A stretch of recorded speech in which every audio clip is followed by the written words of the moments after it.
From the inside, Montana State, Michigan, Iowa State, then Duke, Arkansas, Tennessee, and the outside, Arizona and Harvard. Leadoff runners will stay in their lanes throughout the first lap. When they hand off, the outgoing runner will stay in their lane through the full turn and then break for the pole on the backstretch.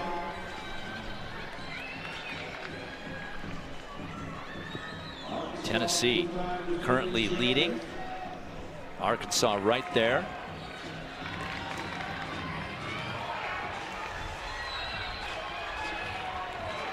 Victoria Bossong doing a great job for Harvard as well.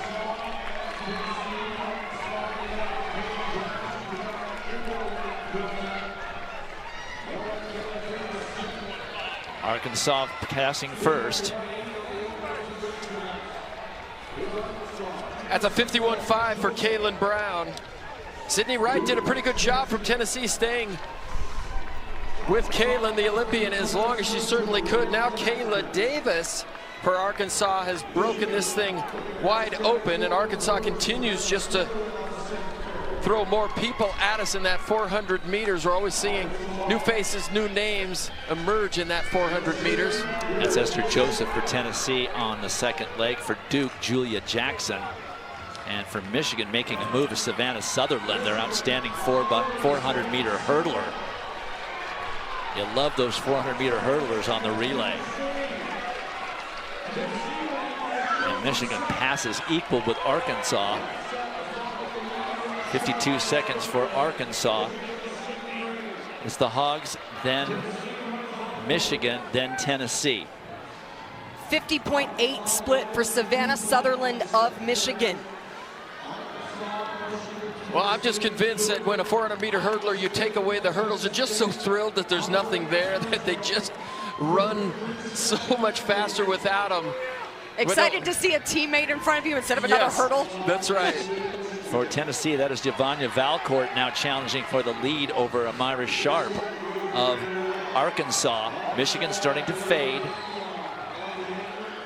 Tennessee into the lead as they get ready for the final handoff. Tennessee passes first, followed closely by Arkansas. Drop baton for the Wolverines. 51.3 for Valcourt, and that's why Tennessee's in the lead. For Arkansas on anchor, Rosie Effiong. She was fourth last year in that super sweep by the Razorbacks, and she's qualified for the Open 400 earlier today. For Tennessee, it's Kamaya Haywood. Well, look at Rosie Effiong. I was going to say, she just look at the tempo, look at the strength.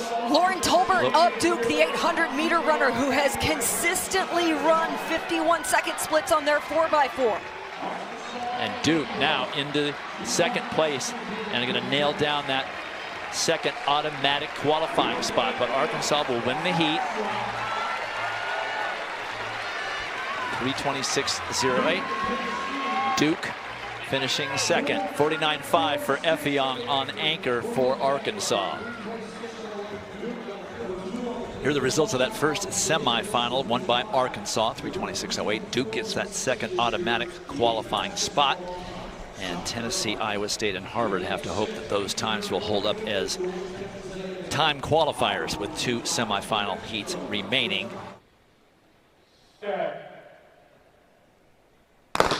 From the inside, Baylor, LSU, New Mexico, then Auburn, Texas A&M, South Carolina, and on the outside, UCLA and Clemson.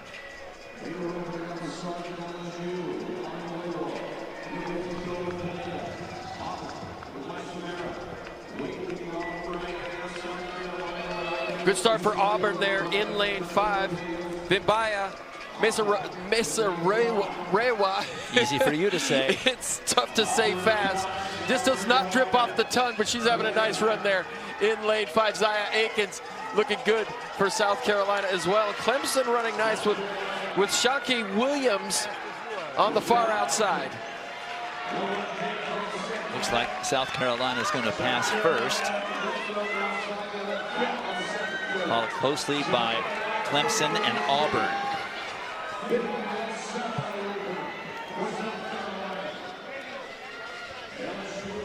Watch on the inside, that's Michaela Rose of LSU running this second leg for the Tigers and has already gained great ground. Think about back to the indoor season. She was part of their distance medley relay. She loves to run on relays, 4x4 distance medley relay, anything that she can do to contribute.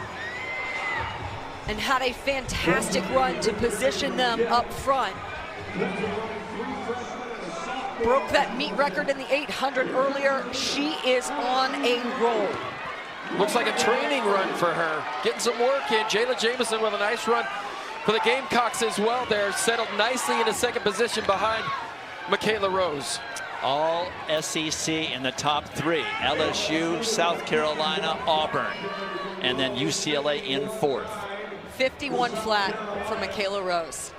She in the right event? I mean, she just broke the meet record in the 8, so yeah, I think so. So for LSU, this is Nazia Williams, the freshman, and now making a move for South Carolina. That's Sylvia Shalangat.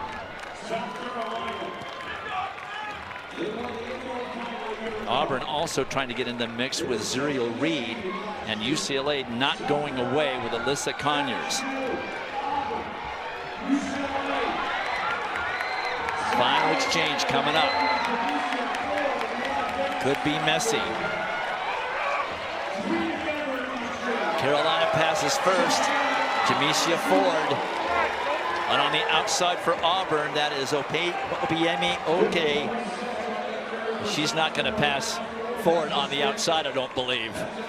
Well, I'll tell you what, this Auburn quartet, they were the 13th qualifier last year at the East Round 1, and they missed qualifying and coming here to the national championships by 1 spot, and they made it this year, and they are absolutely making the most of it. Jamesia Ford in South Carolina in the lead. Auburn, now UCLA making a move, along with A&M.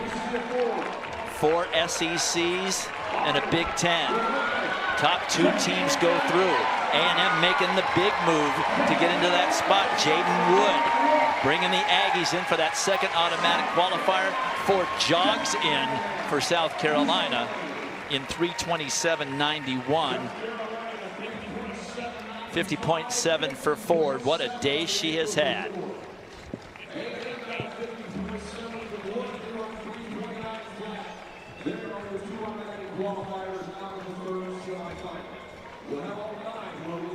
Jamesia Ford, what a day. Co-collegiate lead in the 100 with a giant lifetime best running 10:87. Goes 21:98 for the new collegiate lead in the 200. Anchors their 4x1, anchors their 4x4. Well, this is what she does. She's just so used to putting in the work. I love to just see her range, though, between 100 meters and 400 meters. She's so good. Here are the results. South Carolina and Texas A&M going through automatically. UCLA at third at 3:29.63, hoping for that to be a time qualifier. Auburn finished 4th.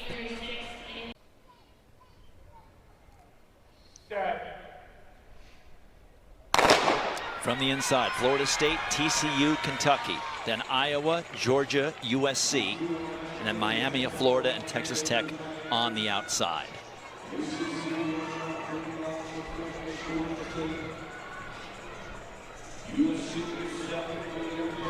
Serena Tate, the freshman from Miami, has gone out nice and quick. Made up the stagger on Maggie Harris of Texas Tech there to her outside.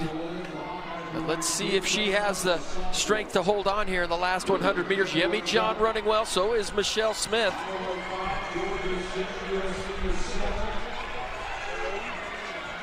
Miami of Florida going well with Serena Tate, the freshman. Here comes Yemi John.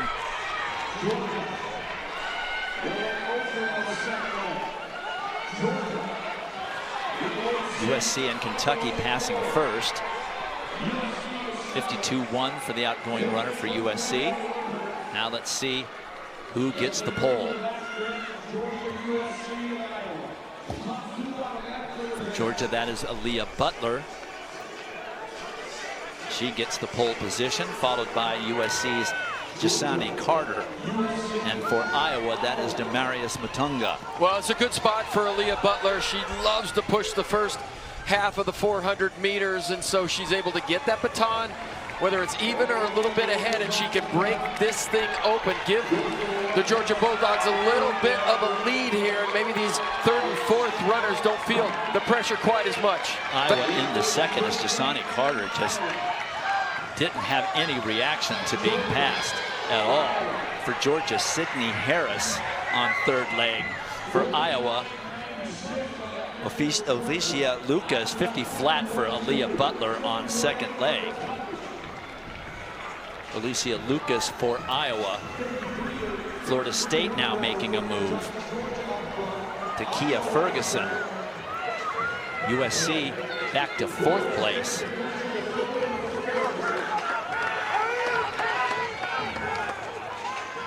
Not sure I ever saw anybody run, a female run 50 seconds as easy as we just saw Leah Butler do on that second leg. Now Florida State and USC making a move on Iowa, but it is Georgia who will pass first and cleanly.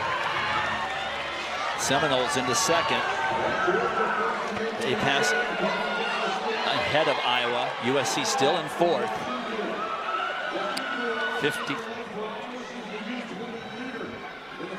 Well, keep an eye on Madison White there in the white uniform. Now she's in fourth position for USC Southern Cal, the Big Ten 400-meter champ. Dejanay Oakley for Georgia. This is not in the bag for Iowa. Chioma Nwachukwu, the freshman.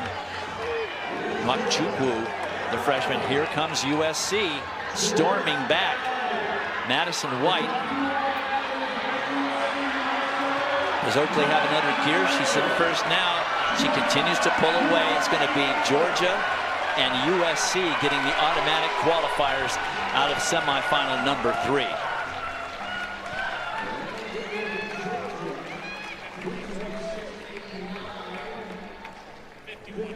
.51.2 for Dejanay Oakley on anchor for Georgia, bringing them home in first place.